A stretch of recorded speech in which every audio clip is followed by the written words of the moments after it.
Some transfers cause excitement, others spark outrage, but only a few leave a lasting scar, the kind that comes from crossing enemy lines. In English football there are rivalries. And then there's Manchester, City versus United, Red versus Blue, two clubs separated by just a few miles and a century of animosity. But every so often, a player defies the tribal loyalty of fans and wears both shirts. Sometimes it's a rising star trying to break through, sometimes it's a seasoned pro winding down their career, and sometimes it's a name that's never forgiven. Welcome to Retro Football Club, and this is Rivals, the players who played for both. Starting with the most explosive crossover in English football, Manchester United and Manchester City. From legends to loanees, from forgotten names to full-blown traitors, let's take a look at the players who swapped sides in Manchester. So in no particular order, let's look at the double agents of Manchester. Andy Cole is one of the most prolific strikers in Manchester United's history. He joined the club in 1995 from Newcastle United, and went on to score 121 goals in 275 appearances, becoming an out-and-out club legend. During his time at Old Trafford, he won 5 Premier League titles, 2 FA Cups, and was a key part of the side that claimed the '99 Champions League, completing the historic treble. His strike partnership with Dwight Yorke was one of the most iconic of the Premier League era. In 2005, after spells at Blackburn Rovers and Fulham, Cole made the surprise move to Manchester City. The move only saw pockets of animosity from the red side of Manchester, but with Cole winding down his career and City no threat to United at the time, most fans didn't bat an eyelid. Though 33 and past his peak, he still managed 10 goals in 23 appearances during the 2005-2006 season for Stuart Pearce's side. In the summer, Cole was sold to Portsmouth after a year with City for a fee of £500,000. Let's jump into one of the more obscure names on this list, Frederick Vaseli, one of the very few players in modern times to make a direct switch from Manchester City to Manchester United. Born in Switzerland to Albanian parents, Vaseli had been part of City's academy since the age of 14 and was widely regarded as a promising defender. By the 2011-12 season, he was on the fringes of the first team, regularly featuring in friendlies, but struggling to break through due to injuries and the strong form of more senior teammates.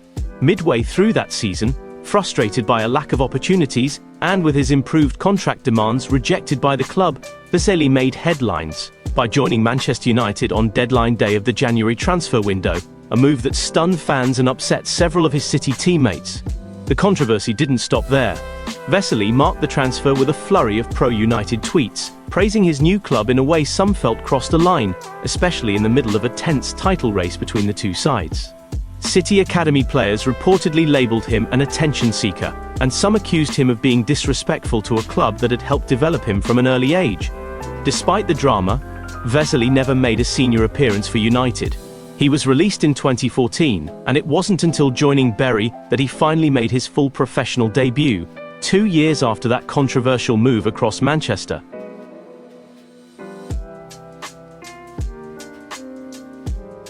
Sandy Turnbull was one of the earliest and most iconic players to wear both Manchester shirts, and his story is woven deeply into the foundations of the rivalry. He began his career at Manchester City in 1902, quickly establishing himself as a prolific goalscorer. He netted 53 goals in 110 appearances, helping City challenge at the top end of the table before the 1906 payments scandal rocked the club. Turnbull was one of several players to leave City in the fallout, and he made the dramatic move to Manchester United that same year. At United, he became a star. He scored 90 goals in 220 appearances, won 2 First Division titles, and lifted the FA Cup in 1909. He also had the honour of scoring United's first ever goal at Old Trafford in 1910. Tragically, Turnbull's career and life were cut short when he was killed during World War I in 1917. Tony Coton was Manchester City's first-choice goalkeeper during the early 1990s, joining the club in 1990, and making 194 appearances over 6 seasons, even winning City's Player of the Year in the 1993-94 season. In January 1996, with Coton now the number 2 keeper behind Ika Immel, he made a surprising move to Manchester United to become Peter Schmeichel's understudy. The move at the time upset and confused many City fans, as Coughton was seen as a well-revered club legend. He would fail to make a first-team appearance, but despite this was part of the double-winning Premier League and FA Cup squad, while City were relegated. He would join Sunderland later that summer.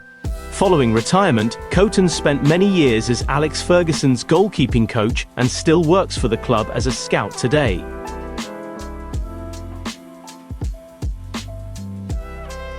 Wyn Davies was a powerful Welsh centre-forward, mainly known for his spells at Bolton and Newcastle.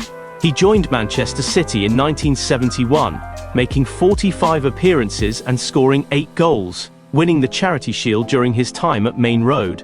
In 1972, he crossed the divide to sign for a struggling Manchester United, where he made 16 appearances and scored 2 goals, as the club finished 18th.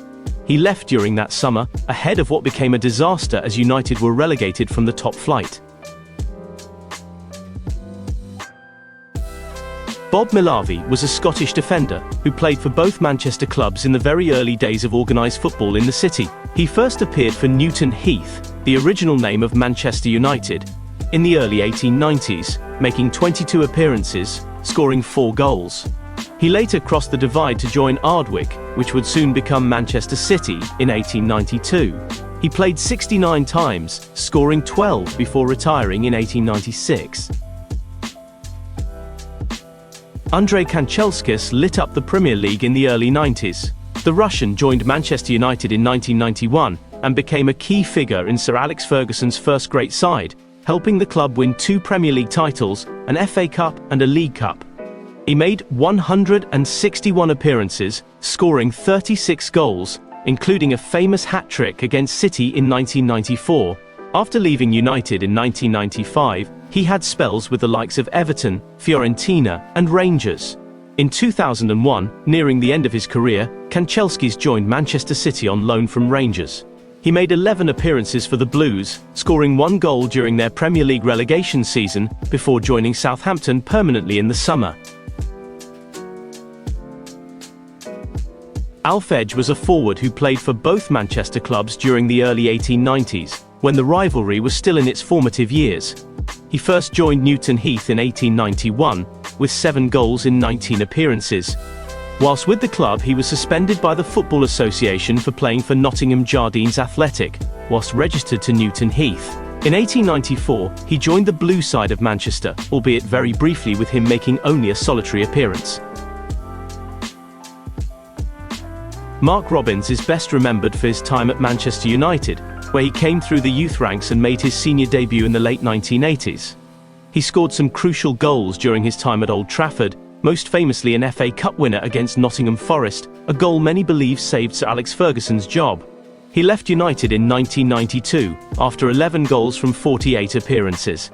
And after several moves across England and abroad, Robbins resurfaced at Manchester City in 1999, nearing the end of his playing career. He made just 2 appearances for City during a short injury hit and largely forgotten loan spell from Greek side Panionios. It was not enough to earn a permanent deal, and Robbins ended up signing for Walsall. Bert Reed was a Manchester lad and a fullback who spent his career within the city. He spent the bulk of his senior career at Manchester City, where he made 115 appearances between 1895 and 1902, scoring 2 goals and becoming a reliable part of their backline during the club's early Football League years. After leaving City, Reed joined Manchester United, playing 35 times before going on to retire in 1908. Wilfred Woodcock was a forward who represented both Manchester clubs during the early 20th century. He began his senior career at Manchester United, playing from 1912 to 1920, where he made 58 appearances and scored 20 goals. He was part of United's post-World War I rebuilding side and featured regularly during 2 transitional seasons. In 1920, he made the switch to Manchester City, adding 12 appearances and 2 goals during the 1922-23 season. Sammy Mroy was the last player signed by Sir Matt Busby, and he went on to become a key figure at Manchester United throughout the 1970s. He made 419 appearances and scored 71 goals between 1971 and 1982, staying loyal through both relegation and promotion, and winning the FA Cup in 1977. In 1985, toward the end of his playing career, McIlroy made a short and largely overlooked move to Manchester City. He featured 13 times for the Blues during the 1985-86 season before moving on to play in Norwegian football. The move didn't dampen his reputation, and McIlroy continues to be a well-thought-of former Red Devil to this very day.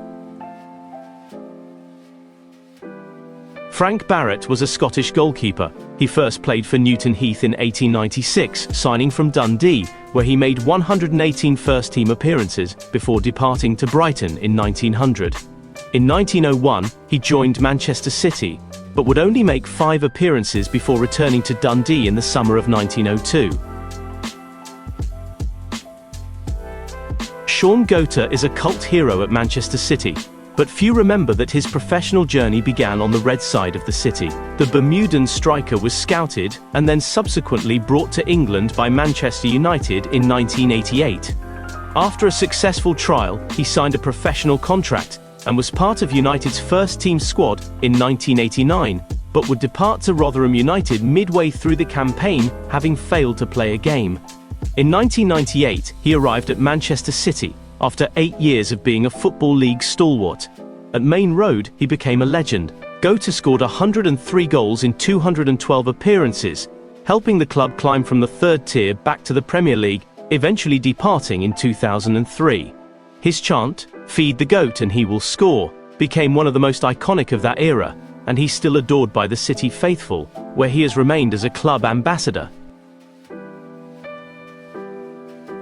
Peter Beardsley was one of the best footballers of his generation, and is best known for his brilliance at Newcastle United and Liverpool, but aside from that, he had short and easily forgotten stints at both Manchester clubs. He joined Manchester United in 1982 from the Vancouver Whitecaps and made just 1 appearance, in a League Cup match against Bournemouth, before going on to sign for Newcastle.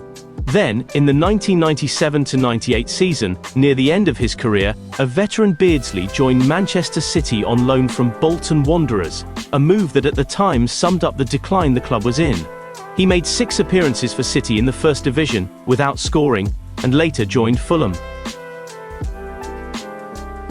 Joe Cassidy was a Scottish forward who played for both Manchester clubs in the late 19th to early 20th century.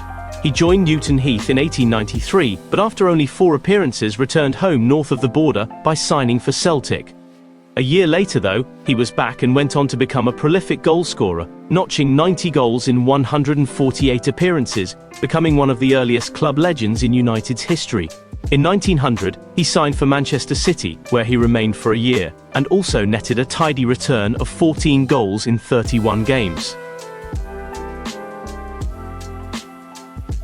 Few players in modern football have crossed the Manchester divide as explosively as Carlos Tevez. He first arrived at Manchester United in 2007 from West Ham. During his time at Old Trafford, he made 99 appearances and scored 34 goals, winning 2 Premier League titles, the 2008 Champions League, and the FIFA Club World Cup. Tevez became a fan favourite, known for his work rate, aggression, and big game goals. But in 2009, shockingly, Manchester City swooped in. City, who were on the charge to becoming a force to be reckoned with, managed to lure the Argentine striker away from Old Trafford. Tevez's move across town sent shockwaves through English football, made worse by City's now infamous Welcome to Manchester billboard plastered across the city centre.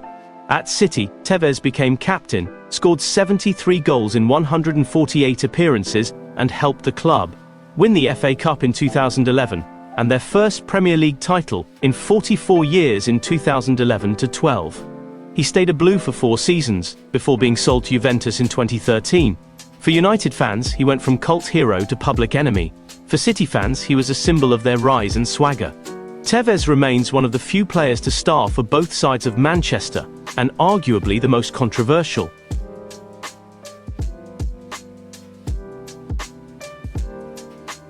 Billy Meredith is the original icon of Manchester football, and one of the first players to make a true impact at both City and United. He joined Manchester City in 1894, playing over 300 games and becoming a club legend. He helped City win their first major honour, the 1904 FA Cup. In 1905, following a bribery scandal that rocked the club, Meredith was suspended by the FA and later made a sensational move to Manchester United in 1906. At United, he became a key figure in their rise, helping them win 2 First Division titles and the FA Cup in 1909. He made over 300 appearances for United as well, forming one of the early foundations of the club's success. Amazingly, he returned to Manchester City in 1921 at the age of 46, playing until he was nearly 50 years old, a feat almost unthinkable in any era.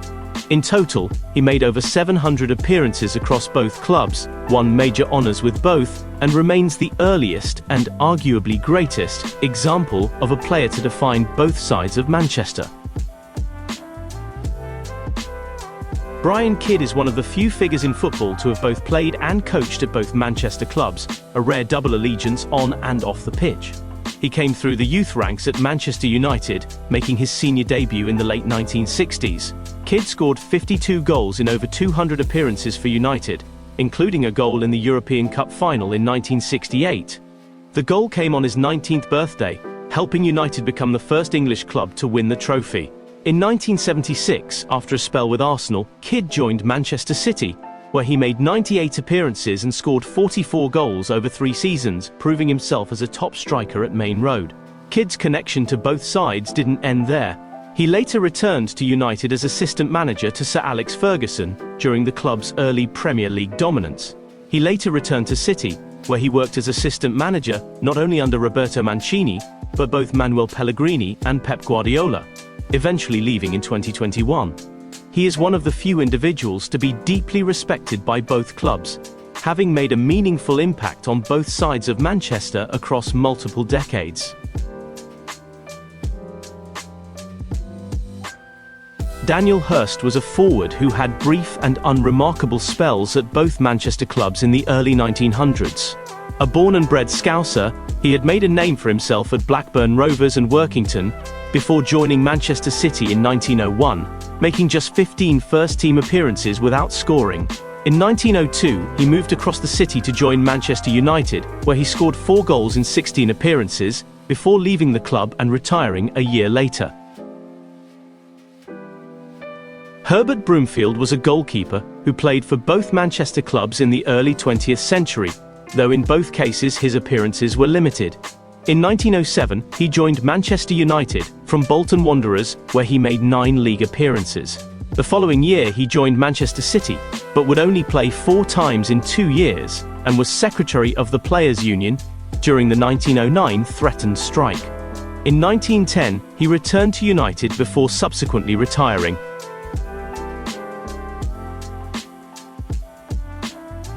Adam Carson was a Scottish forward.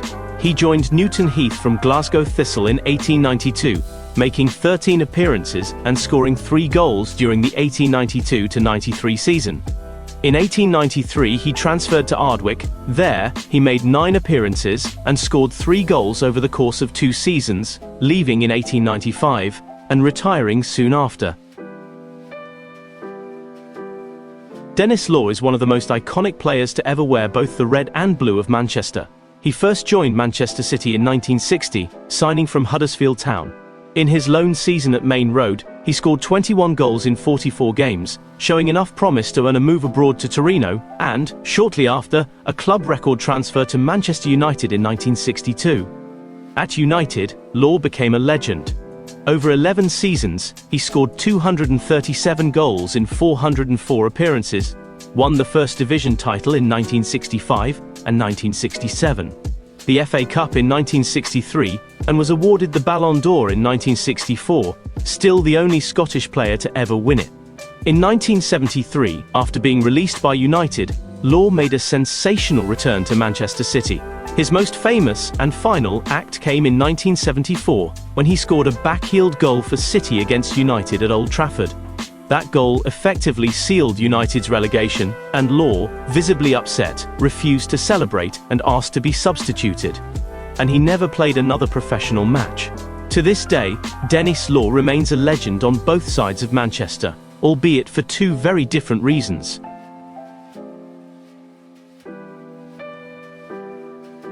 John Christie was a Scottish goalkeeper who only made limited appearances over a number of seasons in Manchester. He joined Manchester United in 1902, but only played a solitary game over 2 seasons.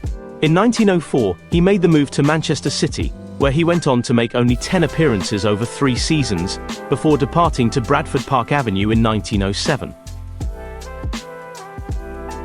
Terry Cook was a promising winger, whose early potential never quite translated into long-term success. He came through the Manchester United Academy and made his senior debut in 1995.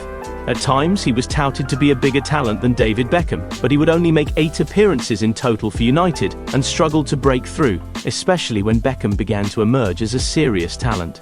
In 1999, after several loan spells, Cook joined Manchester City, initially on loan, an example of the gulf between the two clubs at the time. The deal was eventually made permanent, and Cook played a key role in City's 1998-99 promotion campaign, and was part of the squad who earned back-to-back promotions to the Premier League. However, he soon became out of favour and joined Grimsby Town in 2002. At the time, United fans didn't bat an eyelid at Cook's move to City, but these days, with his warmer ties to the blue half of Manchester, despite his links to United's class of '92, means Cook is often thought of in arguably lesser terms now than he did when he played at Main Road. Bill Dale was a dependable full-back. He began his professional career at Manchester United in 1925, going on to make 64 appearances over 6 seasons. Though not a regular throughout, he played an important role in the club's defensive unit during a time of rebuilding in the second division. In 1931, he crossed the city to join Manchester City, where his career truly blossomed. Dale made 171 appearances for City between 1931 and 1938, becoming a mainstay at full-back. He was part of the side that won the FA Cup, Charity Shield, and then went on to claim the First Division title in 1936-37. City's first ever league championship. He departed to Ipswich Town in 1938. Harry Roelly was a centre-forward who played for both clubs in the lead-up to the Second World War. He joined Manchester United in 1928 and quickly became a reliable goalscorer, netting 24 goals in 95 appearances over 4 seasons. In 1932, Roelly moved across town to Manchester City, where he made 18 appearances, scoring 4 times. After a season, Roelly returned to Old Trafford and was top scorer in the 1933-34 season, this time notching a further 27 goals over the next 3 years. Owen Hargreaves is one of the most unexpected names to appear on both sides of Manchester, not because of how he played, but because of where he ended up. He joined Manchester United in 2007 from Bayern Munich, and in his first season, he was outstanding, making 34 appearances, scoring crucial goals, and helping the club win both the Premier League and the Champions League in 2008. But after that, his career was derailed by chronic knee injuries. He managed just 5 more appearances over the next 3 seasons. Released in 2011, Hargreaves surprised everyone by signing for Manchester City on a free transfer. He famously posted YouTube videos showing his fitness to prove he still had something to offer. City took a gamble, but he made just 1 Premier League appearance and 1 League Cup appearance, in which he actually scored a goal in a win over Birmingham. Despite his vastly limited action all season, if you look at the videos and pictures of City's 2012 Premier League title celebrations, you'll see him there. He was subsequently released and retired shortly after. Bill Ridding was a centre-forward who played for both Manchester City and Manchester United during the early 1930s. He joined Manchester City in 1930, making 9 appearances and scoring 4 goals. Though his time at City was brief, he showed enough promise to earn a move across town to United the following year. At Manchester United, Ridding played from 1931 to 1934, making 42 appearances and scoring 14 goals. He finished as the club's top scorer in the 1932-33 season, netting 11 goals in all competitions, before joining Northampton Town. Peter Barnes broke through at Manchester City in the mid-1970s as an exciting young winger. He made over 150 appearances in his first spell at the club, and won the '76 League Cup, scoring in the final. That same year, he was named PFA Young Player of the Year, and his dazzling wing play earned him a place in the England squad. After spells elsewhere, Barnes made a surprise move to Manchester United in 1985. However, his time at Old Trafford was less impactful. He made 20 appearances and scored 2 goals over 2 seasons before moving back to City in the summer of 1987. His second spell was rather muted, and he played 8 times before being loaned to both Port Vale and Hull City, eventually joining the latter permanently. Len Langford was a goalkeeper who joined Manchester City in 1930, going on to make 112 appearances over 4 seasons. He was a reliable presence between the posts during a steady period for the club. In 1934, Langford crossed the divide to join Manchester United, although he only made 15 appearances over 3 seasons, often used as a backup keeper, before moving to Nottingham Forest in 1937. William Douglas was a Scottish goalkeeper and one of the oldest players in this video. He joined Ardwick, the earlier iteration of City, in 1890, and made 36 league appearances during his time at the club, featuring regularly in the early Football Alliance and Second Division years. After leaving in 1894, he signed for Newton Heath, making 56 appearances before signing with Derby County in 1896. Douglas holds a rare place in history as one of the first goalkeepers to play for both sides of the city, helping lay the groundwork for the fierce rivalry that would follow in the decades ahead. Staying with goalkeepers, Peter Schmeichel is one of the greatest goalkeepers in football history. He joined Manchester United in 1991 and quickly became a legend. Over 8 seasons, he made 398 appearances, won 5 Premier League titles, 3 FA Cups, and most famously captained the club to their historic 1999 Champions League victory, completing the treble. His leadership, shot-stopping and presence made him the defining goalkeeper of the Premier League era. After leaving United, Schmeichel had spells with Sporting Lisbon and Aston Villa, but in a shock move, he returned to Manchester in 2002, this time with Manchester City. Aged 38, he made 31 appearances for City during the 2002-2003 season. He helped City to a 3-1 win at Main Road, their first derby victory in 13 years. Remarkably, Schmeichel retired with a personal record of never losing a Manchester derby. His time at City is now often remembered by the viral video of Gary Neville snubbing a handshake in the tunnel. Neville in more recent years commented that the reason behind it was that Schmeichel had left United in 1999 at the top of his game, leaving the club to struggle to replace him for a number of years, only for him to join City a few years later, which Neville stated as a United legend, "You cannot do." Schmeichel's involvement with City remained after his departure, by nurturing his son Casper through their academy and into the first team. However, in recent years, he has been vocal of his continued support for United. Though many United fans found it uncomfortable to see him in sky blue, there's no doubting Schmeichel's Old Trafford legacy remains intact. William Smith, more commonly known as Stockport Smith, was an inside right who joined Manchester City in 1892 and made 55 appearances, scoring 22 goals over 3 seasons. He was a key part of the forward line during the club's early Football League days. In 1901, Smith moved to Newton Heath, where he made 16 appearances and scored 1 goal during his only season for the club. Following that, it's debated whether he continued to play football as no further records exist. Fred Williams was a forward. He first played for Manchester City between 1896 and 1902. He made 124 appearances, scoring 38 goals, and establishing himself as a steady presence during the club's formative years in the Football League. In 1902, Williams made the switch to Manchester United, then recently renamed from Newton Heath. He played a handful of games for the Reds over the course of 1 season and seemingly retired thereafter. Hugh Morgan was a Scottish inside forward who first joined Newton Heath in 1900, where he made 20 appearances and scored 4 goals during a solitary season. In 1901, he moved across town to join Manchester City, making 12 appearances and scoring 1 league goal, and several in the FA Cup, before signing for Accrington Stanley in the summer of 1902.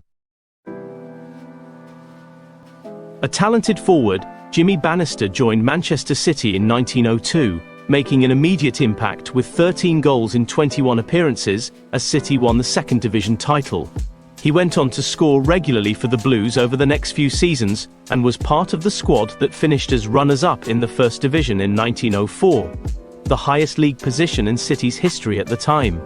But in 1906, City were rocked by a financial scandal involving illegal payments to players. 17 players, including Bannister, were suspended by the FA, and the club was forced to release most of its first team. Manchester United seized the opportunity, signing Bannister along with several of his City teammates, including Billy Meredith, Sandy Turnbull and Herbert Burgess. He became a key part of the United side that won their first ever league title in 1908, making him one of the earliest players to win major honours on both sides of Manchester. John Gidman was a right-back who played for both Manchester United and Manchester City during the 1980s, though his reputation was firmly established at Aston Villa and on the red side of the city. He joined Manchester United in 1979 and went on to make 95 appearances over 5 seasons at Old Trafford. Gidman was a steady presence in defence during a transitional period for the club, and was part of the squad that won the '83 FA Cup, though he didn't feature in the final itself. In 1986, he made the short move to Manchester City, where he made 53 appearances, scoring a solitary goal over 2 seasons, before being sold to Stoke City in 1988. Herbert Burgess was a born and bred Mancunian who started his career at Manchester City in 1903, playing as a full-back. Over 3 seasons, he made 85 appearances and was part of the team that won the FA Cup in 1904, City's first major honour. He was widely regarded as one of the best defenders in the country and earned 4 caps for England while at the club. But in 1906, City was rocked by a financial scandal that resulted in suspensions and mass departures. Burgess was among the key players released, and he promptly made the switch across town to Manchester United. He played 49 games for United between 1906 and 1910, becoming part of the foundation of their first great team under Ernest Magnall. In later life, Burgess went on to manage both AC Milan and Roma in the 1920s and 1930s. Horace Blue was a Welsh fullback who probably had the shortest spell of any cross-club player for both sides. In 1906, he made a single appearance for Manchester United. That same year, he transferred to Manchester City, where he again made just 1 first-team appearance, before joining Wrexham. Mickey Hamill was a gifted Irish midfielder who signed for Manchester United in 1910 from Belfast Celtic, but made just 57 senior appearances for the club over the next 4 years. In 1920, after the First World War, he joined Manchester City, where he had a far greater impact. Over 4 seasons, Hamill made 128 appearances, scoring 1 goal. In 1924, he moved to the United States playing for Fall River and the New York Giants. And no, if you are wondering, it's not those guys. Coming to the youngest and most recent on the list, we arrive at Jadon Sancho. He joined Manchester City's academy at the age of 14 and was widely regarded as one of the brightest prospects of his generation. However, alarm bells began ringing over his attitude as he failed to turn up to training after increasing demands over his playing time and a new contract. City became aware of his attempt to engineer a move away from the Etihad and decided to cash in on him, and so he departed in 2017, signing for Borussia Dortmund in Germany, leaving, having never played for City's first team. After excelling in the Bundesliga, Sancho returned to Manchester in 2021, this time with United, who signed him for £73 million. Despite the hype, his time at Old Trafford has been inconsistent. He has shown flashes of his quality, but struggled to lock down a starting place and was involved in a very public fallout with manager Erik ten Hag in 2023, which led to a loan move back to Dortmund. Sancho was loaned to Chelsea for the 2024-25 season, and at the time of releasing this video, it doesn't look like he's done enough to gain a permanent deal, and currently remains a Manchester United player, if not one that is likely to leave in the coming months. George Albinson was a local wing-half who had short spells at both clubs in the early 1920s. He first played for Manchester United from 1920 to 1921, making just a single appearance. The following season, Albinson crossed the divide by signing for City, only to slightly improve on his United tally by making 3 appearances and subsequently going on to leave competitive football in 1922. That's it. Can you name any more players who have played for both? If you can, pop him in the comments. Thank you for watching. If you like retro football content, please consider liking and subscribing for more like-minded football content. We've been Retro Football Club. Thanks. Goodbye. See you later.